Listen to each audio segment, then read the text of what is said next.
Ripoti za hivi karibuni nchini Tanzania kuhusu ukatili wa kijinsia zinaonyesha mafanikio makubwa, ambapo ukatili dhidi ya watoto umepungua kwa zaidi ya 50%, huku ujasiri wa kuripoti ukiongezeka na kufikia matukio 19,000 katika mwaka 2025, ikiwemo ongezeko la wanaume wanaovunja ukimya.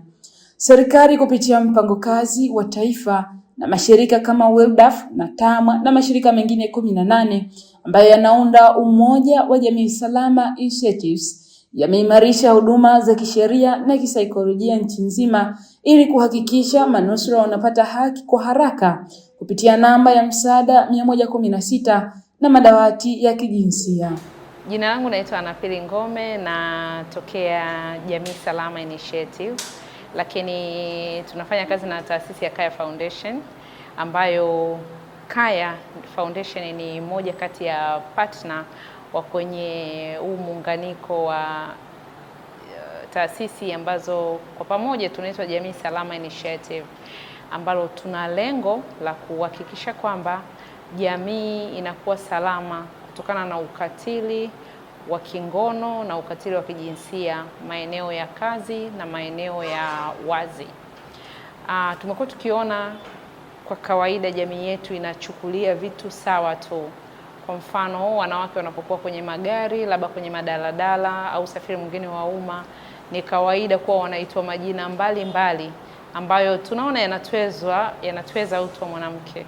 Kwa hiyo tukaona tuungane kwa pamoja, tuone ni jinsi gani ambavyo tutaweka nguvu zetu za pamoja kama mashirika 20 ambayo yanafanya kazi kwenye mambo yote ya usalama wa mwanamke na mtoto wa kike na pia wanaume na jamii nzima, kuhakikisha kwamba jamii inatambua kwamba si sawa kumuita mtu yoyote majina ambayo wewe hutaki, kwa jinsi anavyoonekana, jinsi alivyo na labda jinsi alivyoumbwa.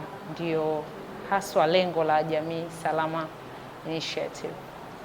Leo tuko hapa kwa pamoja na waandishi wa habari kutoka kwenye vyombo vya habari 15 kuwajengea uwezo ili na wawe moja au sehemu ya timu ya Jamii Salama Initiative, kwa sababu wote tunatambua kwamba waandishi wa habari wana nafasi kubwa sana katika kuweka uelewa wa jambo lolote kwenye jamii. Kwa hiyo wao kazi yao ni kwamba watatusaidia sana kupaza sauti zetu, kuongelea malengo yetu na kuifanya kazi iwe rahisi ili watu wote waweze kuelewa kwamba ni haswa lengo letu ni nini na tunataka jamii ibadilike iwe kwenye mwelekeo gani. Kwa hiyo leo wako hapa, tumewafanyia mafunzo ya uelewa wa mambo mbalimbali na jinsi ya kuandika habari. Na safari hii tumekuja kidogo tofauti. Hatutaki tu kwa tunafanya kazi na vyombo vya habari, yani ile kama tulivyozoea kawaida, unaitwa kwenye kipindi, unaenda unaelezea au unasema. Hapana, tunataka wenyewe waandishi wa habari ambao wamepatiwa mafunzo vizuri kabisa waweze kuandika story, watafute manusura, ni kitu gani kinaendelea, hatua gani imefikia, kila kitu wafanye wenyewe na waweze kuweka kwenye vyombo vyao vya habari ili wananchi waweze kuelewa. Na tumeona kwa kufanya hivyo, kuwaweka wao, basi tutatimiza lengo letu mapema zaidi kama ambavyo imepangwa. Jambo kubwa ambalo nimejifunza siku ya leo ni tunasema protection kwa source. Yaani kama ni kumlinda source kwenye story yako, mlinde mwanzo hadi mwisho. Wengi tulikuwa tunajisahau, tunamficha tu sura wakati wa kumhoji, lakini kwenye zile cutaway anakuwa anaonekana. Kwa leo nimejifunza kumbe hata zile tunatakiwa tu tunamficha, yani ikiwezekana zisitumike kati za kwake au zikitumika za kwake, lakini still aendelee kufichwa sura, lakini pia hata watu wake karibu wasitajwe kabisa majina.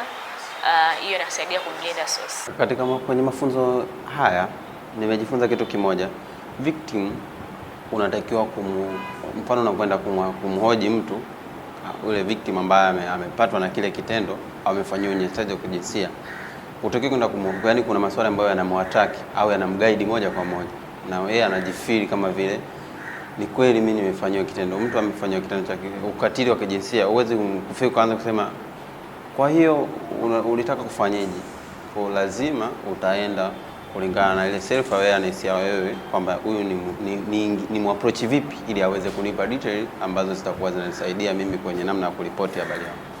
Pamoja na mchango mkubwa unaotolewa na serikali pamoja na mashirika binafsi katika kukabiliana na ukatili na kuhakikisha jamii inabaki salama, waandishi wa habari ambao ndio wako mstari wa mbele katika kuibua masuala ya ukatili kwa jamii bado wanakabiliana na changamoto nyingi.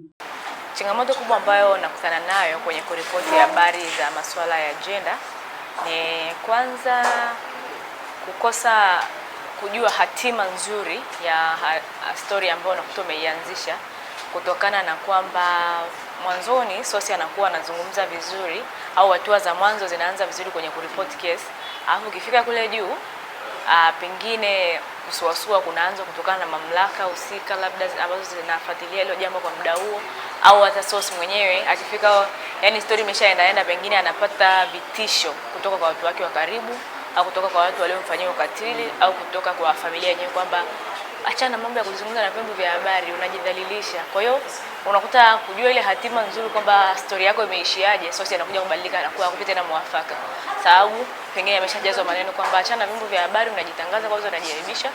Kwa hiyo inakuwa hatupati mtiririko mzuri. Lakini pia changamoto kubwa ambayo tunakutana nayo pia